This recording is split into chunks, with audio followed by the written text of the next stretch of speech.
So today's topic is heart diseases. So this is our heart, and we are now going to study about heart diseases and also first aid required for these heart diseases. Heart diseases are two types. First is angina pectoris, and second one is heart attack. So first of all, we are going to study about angina pectoris. Angina pectoris is nothing but pain in the excuse me chest. Ma'am. Ma'am आगे तो बढ़ा दीजिए slide. जी sir. हाँ, heart diseases, ठीक है। Now are you हाँ जी able to ma'am. सी? हाँ, ठीक है। तो first aid for angina pectoris first पहले पढ़ेंगे, उसके बाद हार्ट अटैक के बारे में पढ़ेंगे। So first of all, what is mean by angina pectoris? So this is nothing but madam yoga pain. कर रही हो। क्या हुआ बेटा, क्यों डिस्टर्ब करे बार बार? What happened? आप नहीं देख पा रहे क्या स्लाइड?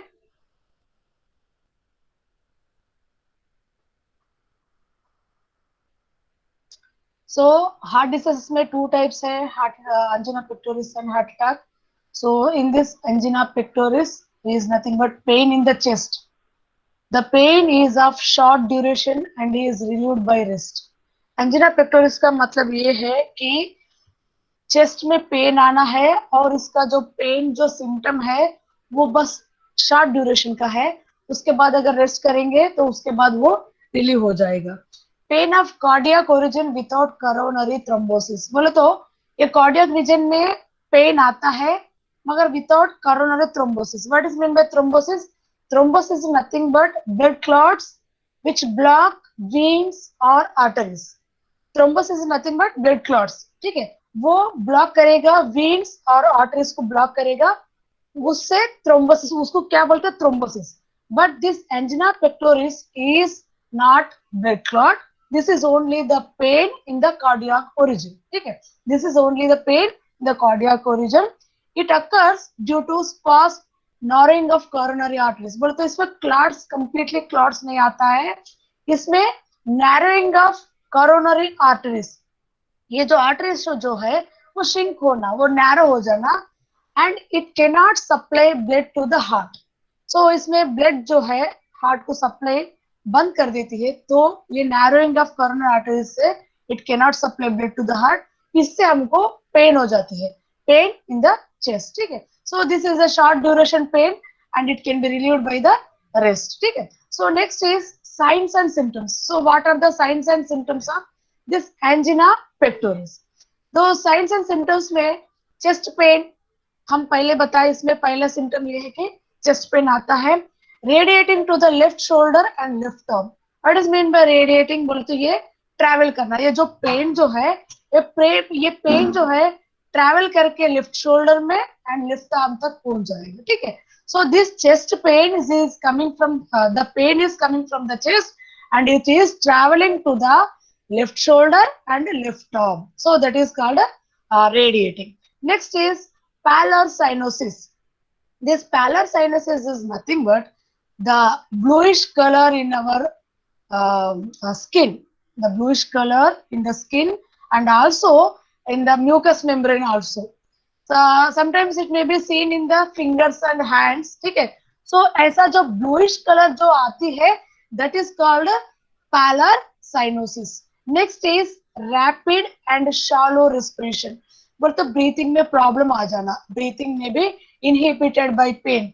जब कभी चेस्ट पेन आता है उसको सांस लेने में बहुत दिक्कत होती है, क्योंकि ना इसमें शैलो, बहुत कम रेस्पिरेशन चलती रहती है, उसको उसमें कंट्रोल नहीं रहती, ठीक है। Next is clouding of consciousness and nausea और वॉमिटिंग, कॉन्शियसनेस लूज हुए जैसा लगता है एंड आल्सो नॉजिया, बोले तो पेट पूरा डिस्टर्ब हो जाती है, वॉमिटिंग सेंसेशन लगता है और एक एक बार वॉमिटिंग भी होती है।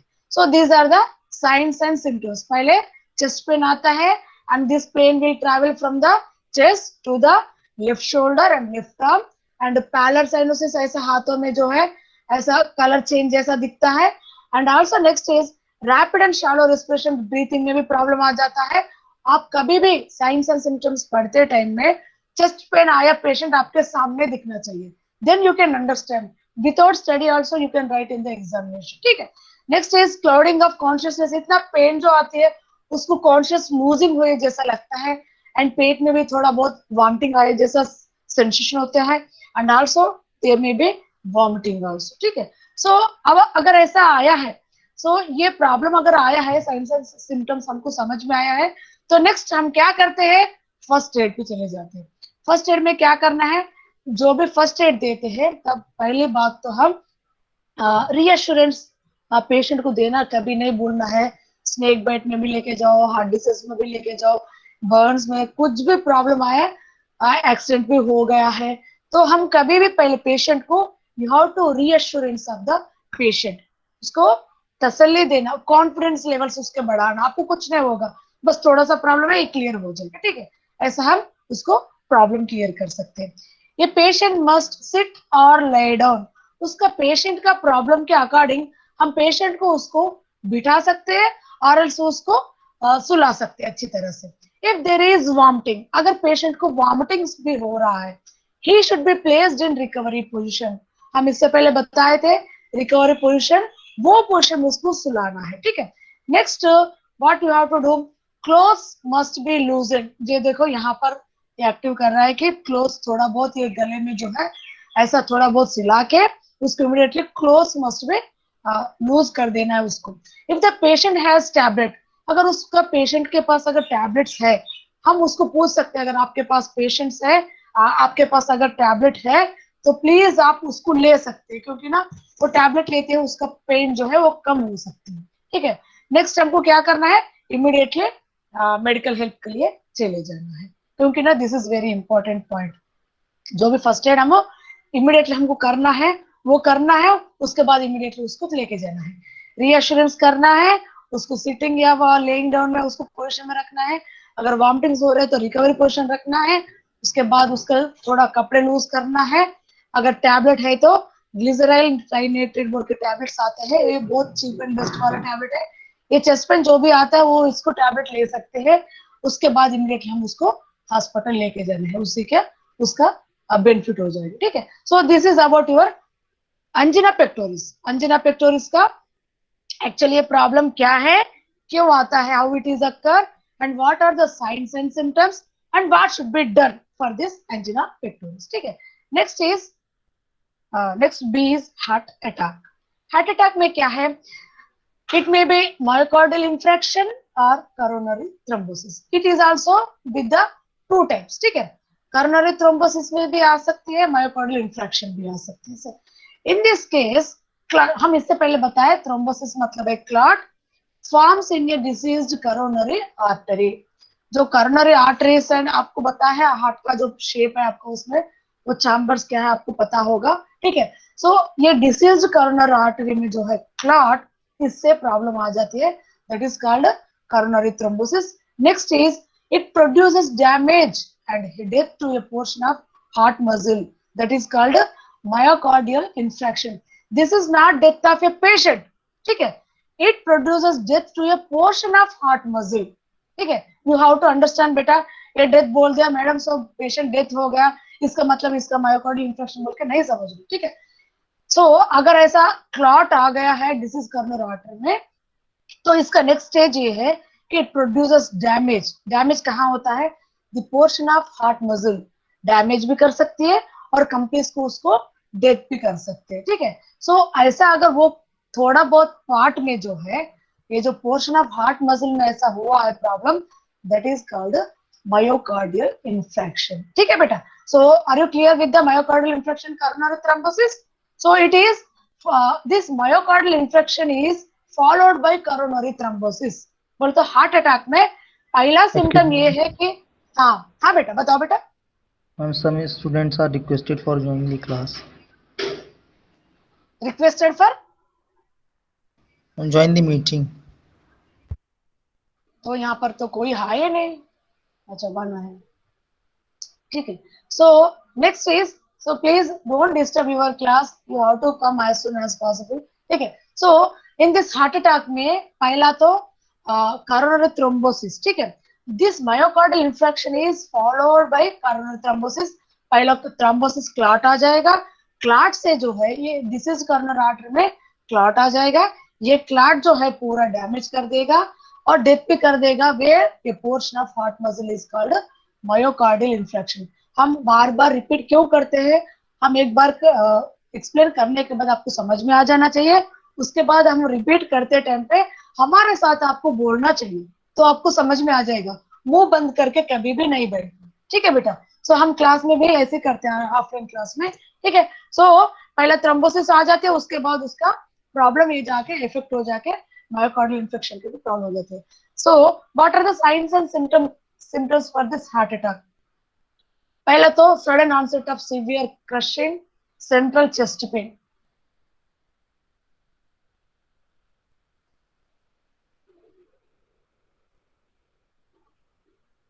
सो सडन में उसमें क्या हो जाती है, सीवियर क्रशिंग बोले तो उसको बहुत पीड़ा होती है फिर हार्ट में, and central chest pain, crushing बोले तो ऐसा क्रश करे जैसा हमको लगता है। Next is fainting and vomiting, fainting is nothing but consciousness lose होना, कॉन्शियसनेस लूज होए जैसा लगता है, एंड आल्सो वॉमिटिंग भी होता है। पैलर, स्वेटिंग एंड साइनसिस, ये सब हम बताए इससे पहले। Rapid and shallow respiration, respiration में भी प्रॉब्लम आ जाती है। Irregular pulse and heart may stop with sudden collapse of the patient। कभी कभी ये पल्स रेट जो है इरेगुलर पल्स रेट हो जाती है, एंड हार्ट क्या है उसका रिदम जो है डिस्टर्ब हो जाती है, और ये कम तो भी होती है इसका रिदम या ज्यादा तो भी हो जाती है, उससे डिस्टर्ब होके इट में stop with sudden collapse of the patient, that is called cardiac arrest, ठीक है। कार्डियक अरेस्ट अलग है, हार्ट अटैक अलग है, and also first one is angina pectoris अलग है। प्लीज ये सारे आपको समझ में आ जाना चाहिए, क्योंकि ना जनरली लोकली लोग जो है बात करते हैं तो उसके हार्ट का प्रॉब्लम आया है, मगर आप लोग जो आप साइंस स्टूडेंट्स जो है आप जब पढ़ते टाइम पे आपको समझ में आना चाहिए what type of heart disease it is it is angina pectoris, और is it is a heart attack, और it is a cardiac arrest, whatever it may be the, you have to know with the symptoms, ठीक है, with the symptoms and report you have to understand as a science students, ठीक है। ऐसा नहीं कि जो लोग बात करते हैं हम भी वैसे बात करके छोड़ देते हैं, बहुत अच्छा इंटरेस्ट रखना बेटा, साइंस स्टूडेंट जितना अच्छा इंटरेस्ट रखते हैं उतनी अच्छा फिजिकली वो लोगों को हेल्प होती है नॉर्मल लाइफ में, ठीक है। सो अगर ऐसा हुआ है हार्ट अटैक, ऐसा 2 सिम्टम्स में होती है, इसके बाद अगर डेथ हो गया patient, it may be the cardiac arrest, ठीक है। So for this what are the first aid actions, please remember this also. If there is no pulse, अगर ऐसा हो रहा है हार्ट अटैक में, पहले पहले हम पल्स देखना है, cardiopulmonary resuscitation must be commenced immediately. बोलते इसका जो कार्डियोपल्मोनरी रिसोसिटेशन, इसका जो फर्स्ट एड ट्रीटमेंट है ये हम नहीं कर सकते बेटा, ये इमीडिएटली हॉस्पिटल में स्टार्ट होती है, ठीक है। सो cardiac pulmonary resuscitation must be commenced immediately, ठीक है। nothing should be given by mouth, heart attack जिसको आती है उसको कभी भी कुछ नहीं देना है। unconscious patient with pulse and breathing should be placed in recovery position। अगर पेशेंट अनकॉन्शियस है विथ पल्स एंड ब्रीथिंग, बोले तो उसका पल्स अच्छी तरह से चल रही है और ब्रीथिंग भी चल रही है, उसको क्या करना है, रिकवरी पोजिशन में सुला के, एयरवे मस्ट बी मेंटेन, बोले तो पूरी तरह सब लोग आके ऐसा नहीं रहना है कि उसको एयर पैक हो जाती है, सब क्लियर करना है, उसको एयर अच्छी तरह से पास होना है। जिसको जो अनकॉन्शियस पेशेंट है with pulse and breathing levels are good, ठीक है, उसको अच्छी तरह से रिकवरी पोजिशन में सुला के airway must be maintain. Next conscious patient अगर है, कॉन्शियस है, उसको sitting at 45 degrees and should not be laid flat. जो कॉन्शियस है पेशेंट उसको 45 डिग्रीज में अच्छी तरह से बिठाना है, he should not be laid flat, उसको नीचे अच्छी तरह से सुलाना नहीं है। Leg should not be raised since it may increase venous return and thus strain the heart.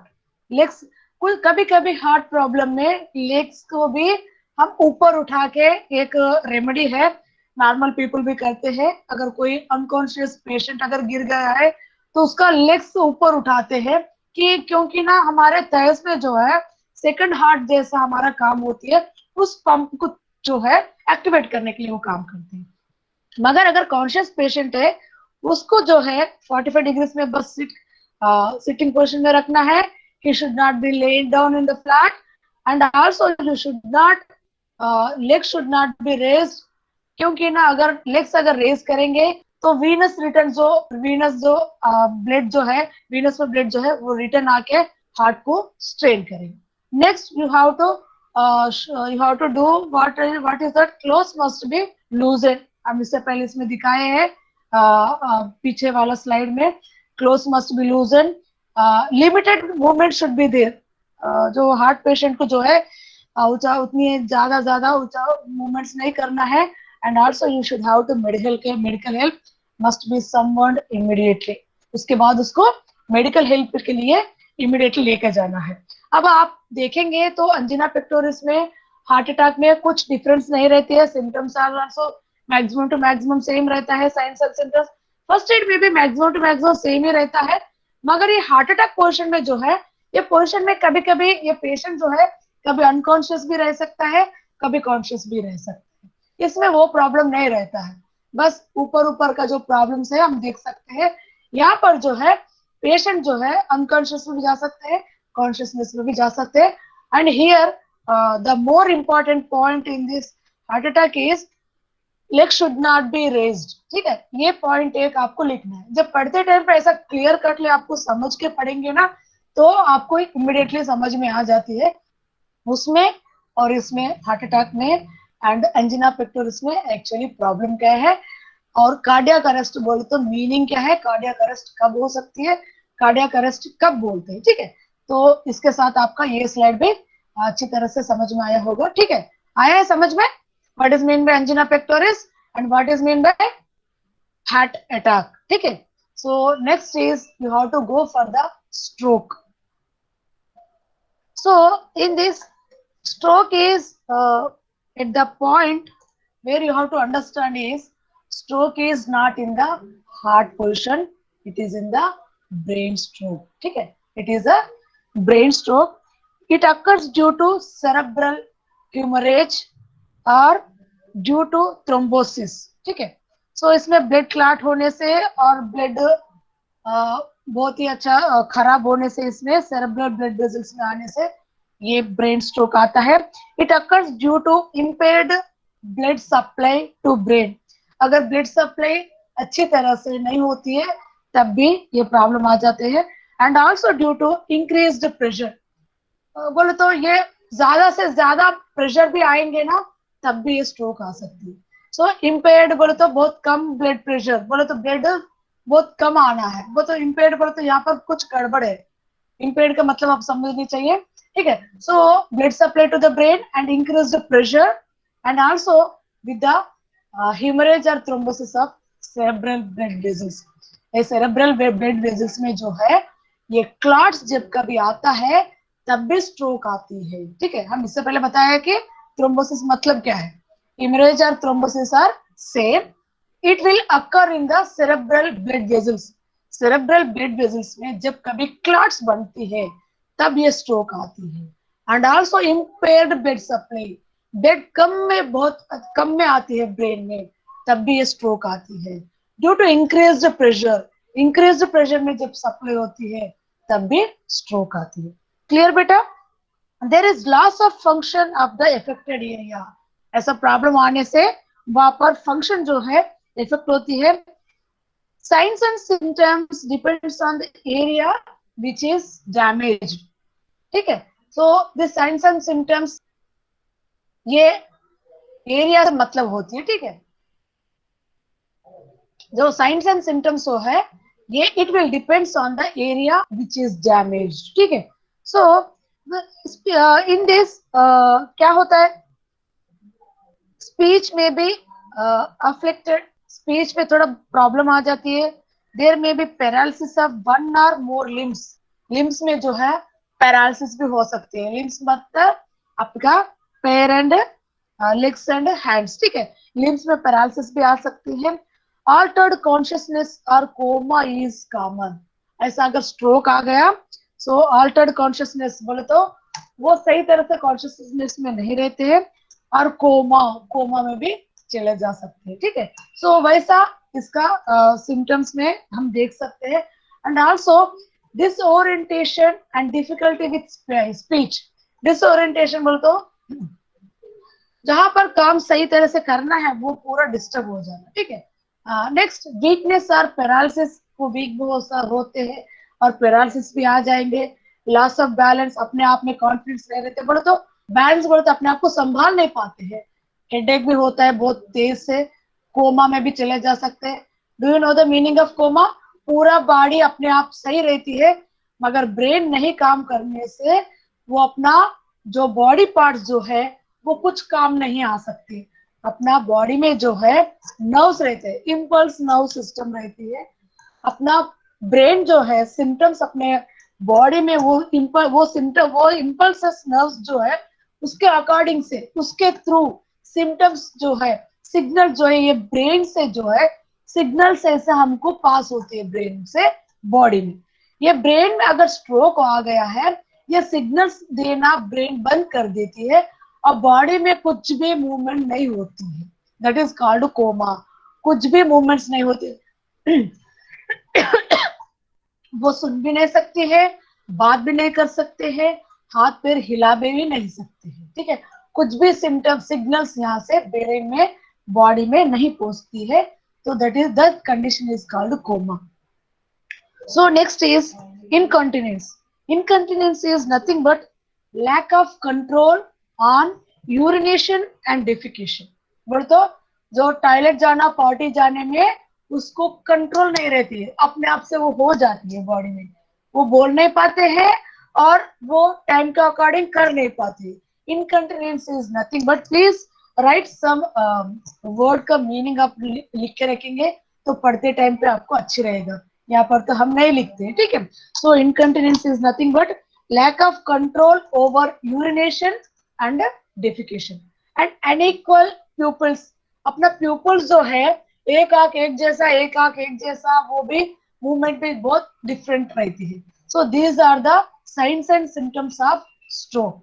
So you may understand the what is the meaning of stroke, why it is happening, and what are the reasons, and what are the signs and symptoms for the patient who face this stroke, ठीक है। so next, अगर हमको science और symptoms में हमको समझ में आ गया है इसका ब्रेन में कुछ प्रॉब्लम आ गया है, तो what should be the next duty is first aid. First aid में हम क्या कर सकते हैं अगर स्ट्रोक आ गया है? फर्स्ट एड में जो है it is not done at the hospital, it may be done at any portion, at anywhere in the home and at a roadside also, wherever it may be, you may try to do this first aid. If there is no pulse, अगर pulse नहीं है और respiration भी stop हो गया, so resuscitation must be commenced immediately। बोले तो उसके लिए कुछ immediate action करना है। कभी कभी स्ट्रोक और ब्रेन हार्ट अटैक आ गया तो ये रिसर्सिटेशन में क्या करते हैं कि आपको समझ में आना पड़ता है, उसके हाथ में जो है हाथ के ऊपर हाथ डाल के थोड़ा दबाते, ऐसा सारा कुछ तो भी काम करना, दैट इज कॉल्ड रिसोसिटेशन, ठीक है। So nothing should be given by mouth. अगर स्ट्रोक भी आ गया, इसका स्पीच में प्रॉब्लम आ रहा है, पैरालिसिस आ रहा है, वीक हो रहा है, कॉन्शियसनेस वो अपने आप को खो जा रहा है, कोमा में चले जा रहे हैं, ये मोशन एंड पॉटी में इसको समझ में नहीं आ रहा है, तब ये हमको समझ में आते हैं ये सारा हम स्टार्ट करना है कि nothing should be given by mouth. If unconscious he should be placed in A recovery position, ठीक है। अनकॉन्शियस पोजीशन में जो रहते हैं पेशेंट उसी को हम रिकवरी पोजीशन में सुलाते हैं।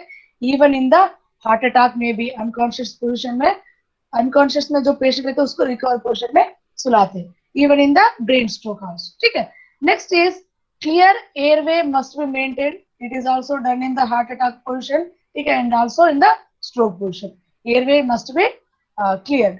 Next, clothes are loosened and medical help and call for the medical help immediately. ठीक है. So this is about your stroke. ठीक है. In this stroke, you have to understand why the reason this stroke is happening and what are the signs and symptoms. You have to understand. So whenever you go to the hospital, whenever you see the report, please mute में रखो बेटा please. Raghavendra Pal,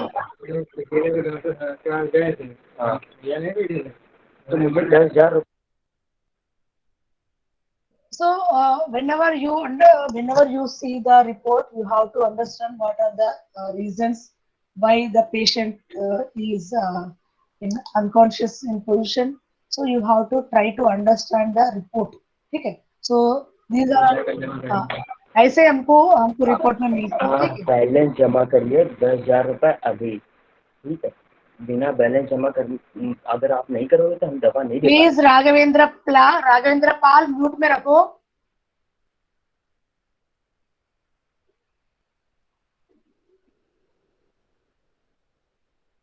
so next what is the first aid. ठीक है, first aid में हम क्या कर रहे हैं कि थोड़ा बहुत हमको resuscitation must be commenced immediately, nothing should be given orally. अगर अनकॉन्शियस है उसको रिकवर पोजिशन में सुलाना है, एयर भी अच्छी तरह से क्लियर करना है, एंड आल्सो क्लोथ्स क्लियर करके उसको मेडिकल हेल्प के लिए चले जाना है. ठीक है, इमीडिएटली हॉस्पिटल को उसको लेके जाना है. Next you have to come to the point of fracture. So what is the meaning of fracture? So fracture is nothing but हम इससे पहले हमको लेसन पढ़ने से पहले भी हमको पता है फ्रैक्चर बोलते बोन में बोन ब्रेक हो जाना है ना. So a fracture is nothing but a break in continuity of a bone. Continuity बोलते एक बड़ा लंबा है उसका कंटिन्यूटी बोलते हैं, एक एंड से एक एंड तक. ठीक है, उसके बीच में ब्रेक आ जाना, that is called fracture. A break in continuity of a bone. So in this this fracture is vary from crack to a complete break. तो क्रैक बोलते हो उसमें बस क्रैक आना, हम बोलते हैं दीवार में क्रैक आया है, वहां पर क्रैक आया है. क्रैक बोलते क्या है, थोड़ा बहुत एक लाइन जैसा आना, that is called a crack. And to a complete break, break बोलते हो उसको कंप्लीटली ब्रेक कर देना. सो this fracture is vary from crack to a break. ठीक है, whatever it may be, it is called, अगर ये crack भी है break भी है, that is called a fracture. Fracture is nothing but a break in continuity of a bone. Please remember this definition. Fracture, a break in a continuity of bone. This is vary from crack to complete break. ठीक है, this is caused because of the application of force to the skeleton.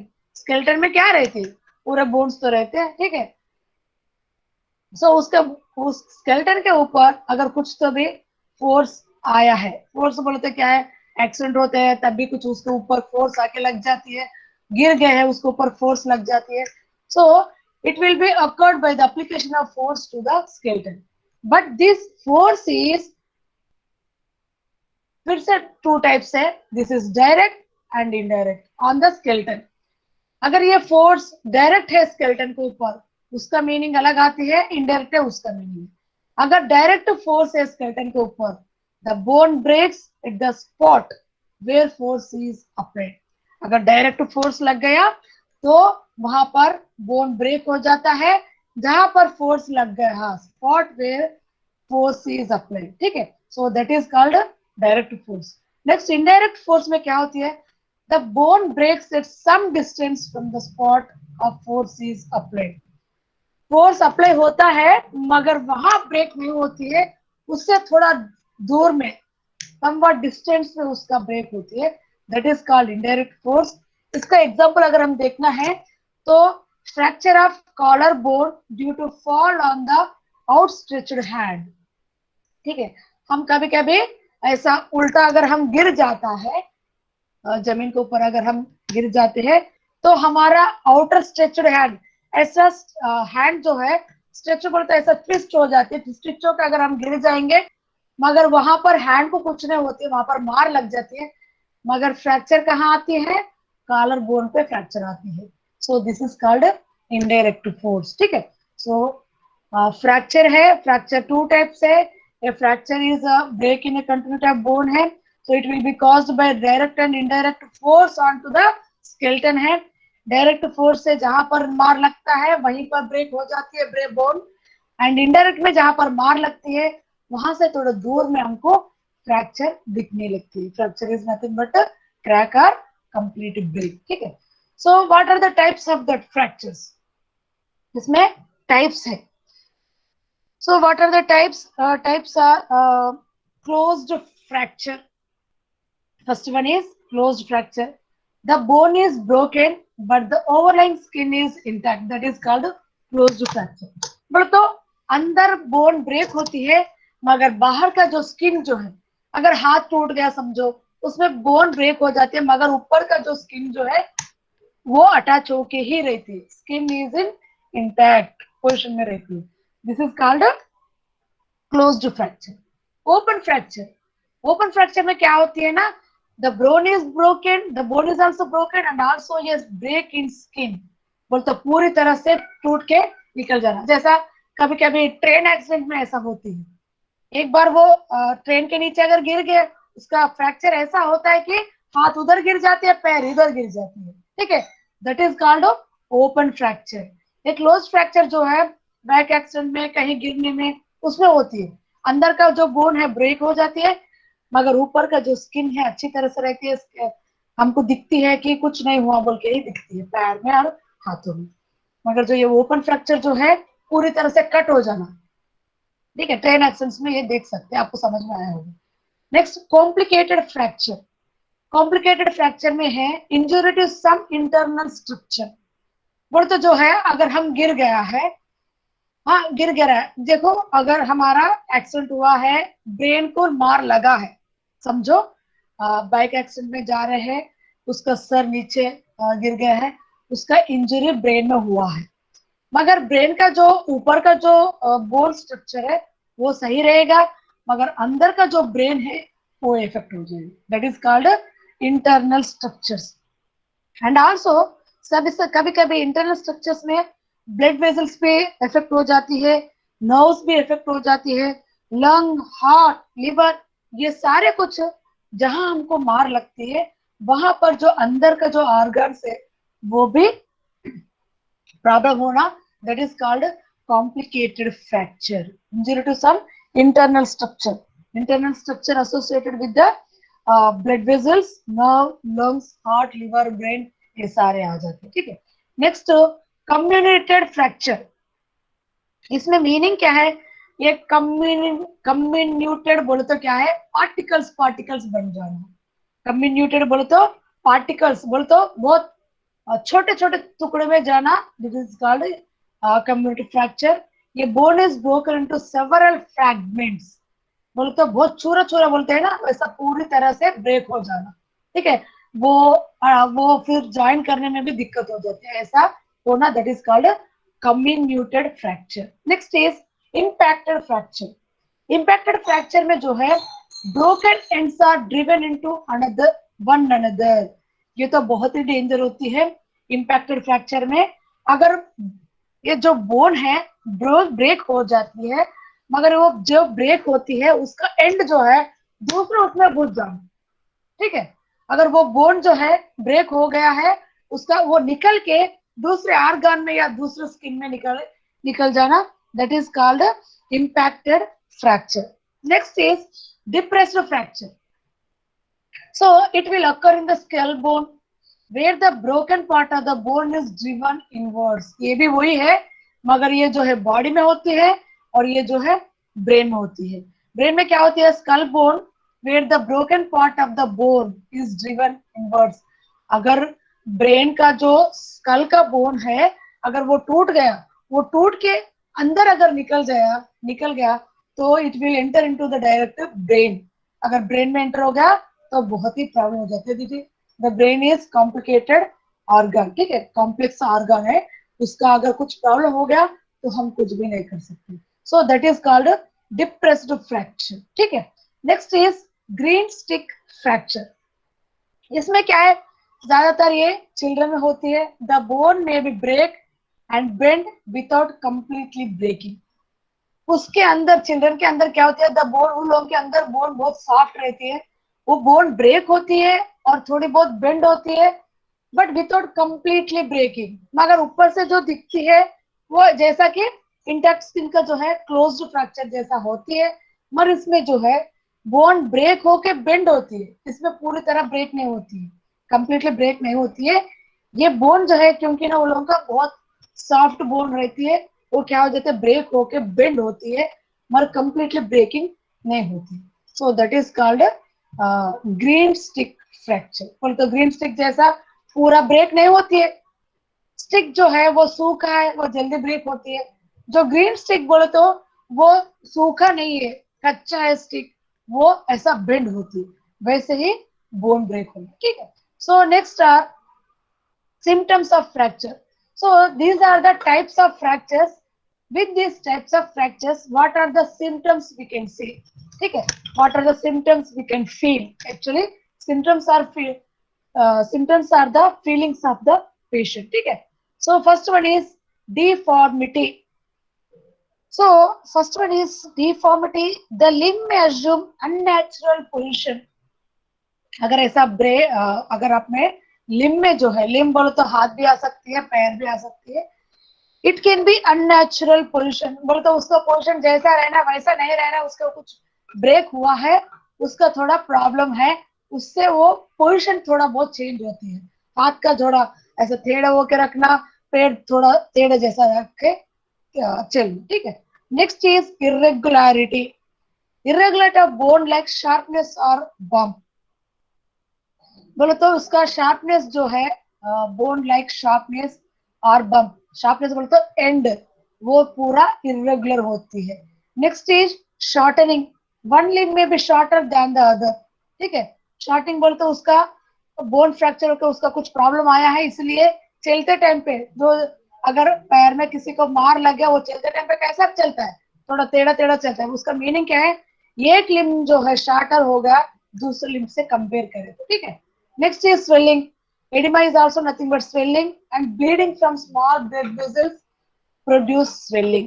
बोले तो ये small blood vessels जो है वो affect होके bleed करते हैं, then it will produce swelling और edema. ठीक है, swelling आ जाती है पूरा पैर में। Next is tenderness. It is very gentle pressure at the affected site induced pain.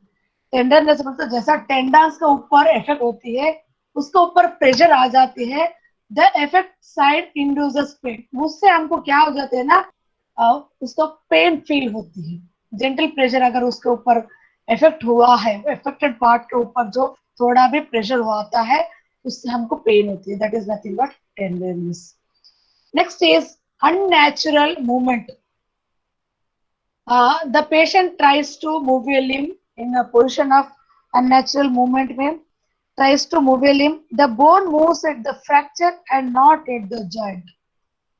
तो जॉइंट में जो है वो मूव नहीं कर सकते हैं, वैसा वो अननेचुरल मूवमेंट में चले जाती है कि the patient tries to move a limb, अगर वो लिम्ब करने के लिए ट्राई करते हैं, but that bone moves at the fracture and not at the joint, fracture के साइड पे वो मूव होती रहती है। Next is crepitus. It is a grunting sensation which is heard or felt. Crepitus बोले तो वहां पर जो इफेक्टेड पार्ट है उसमें से एक साउंड आता है, और तो फ्रैक्चर जैसा हम एक एक बार हाथ पैर ऐसा तोड़ते समय में भी हमको साउंड आता है ना, हाथ को कभी कभी हम टाइम पास में हाथ ऐसा बोन्स को ऐसा एयर रिलीज करते हैं, वहां पर साउंड आता है। वैसे ही क्रेपिटस बोले तो जहां पर साइड में हमको प्रॉब्लम हुआ है, वहां पर वी कैन हर्ड और feel some sensation, it is a grating sensation which is heard or felt. So we can feel the sound is, some sound is coming out from that position where the break happens. ठीक है, so these are the symptoms of fractures. Next is general treatment of fractures. Actually हम treatment कैसा कर सकते हैं, क्या कर सकते हैं इस fracture में? First one is treating the fracture on the spot.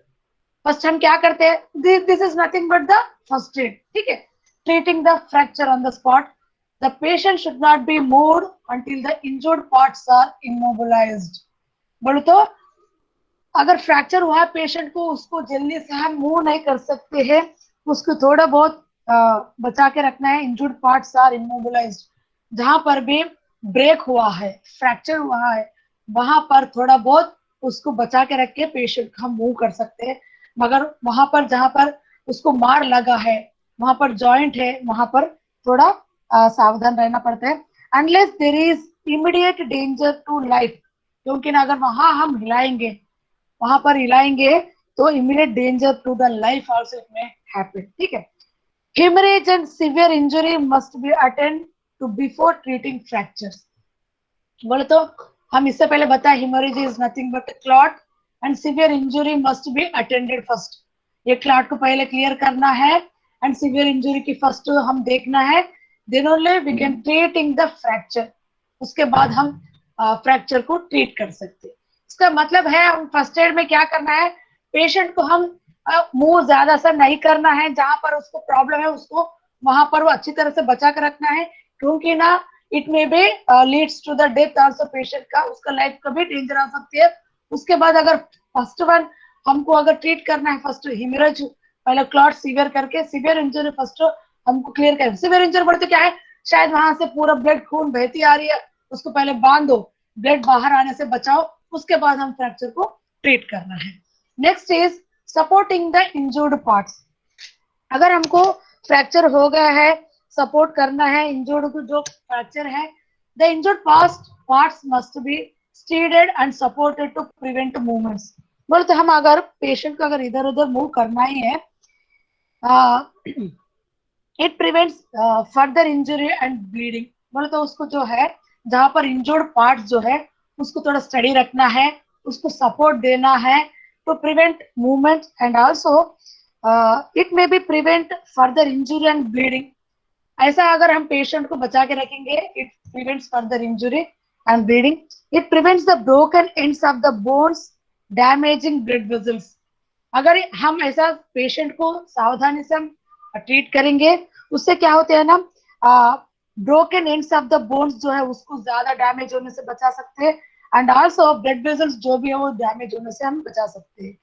And nerves और muscles, blood vessels, nerves and muscles, ये सारे हम जो डैमेज हुए उसको हम बचा सकते हैं, ठीक है। अगर इमोबिलाइजेशन करना है पेशेंट को, so immobilization of fracture is done by using splints और बैंडेजेस। बोलते अगर हम उसको इमोबिलाइजेशन करना है फ्रैक्चर के पोजीशन में, उसको स्प्लिंट डाल सकते हैं या बैंडेज से बांध सकते हैं, ठीक है। अगर आप देखेंगे तो आप देख सकते हैं कि हम अगर पेशेंट को इमोबिलाइज करना है तो वहां पर पेशेंट को लेके जाके स्प्लिंट्स डालते हैं। स्प्लिंट्स और बैंडेजेस को अगर हम देखेंगे तो बैंडेजेस क्या करते हैं ना, पेशेंट को हाथ को बांध के गले में डाल देते हैं। पता है आपको बैंडेज, अगर उसको हाथ में बहुत बड़ा फ्रैक्चर आया है तो उसको हाथ में बैंडेज डाल के उसको जो है गले में डाल देते हैं। उससे जो है उसका हाथ जो है ज्यादा नहीं हिल पाते हैं, वैसा हम उसका मोबिलिटी हम कम कर सकते हैं हाथ का, ठीक है। सो यहाँ तक आपका फर्स्ट एड हुआ है। उसके बाद actual first aid individual fracture में हम फर्स्ट एड कैसा कर सकते हैं वो हम नेक्स्ट क्लास में हम देखेंगे, ठीक है। I think it may B understandable, ठीक है। अगर कुछ तो भी समझ में नहीं आया तो please let me know, I can clear your doubts now itself, ठीक है बेटा।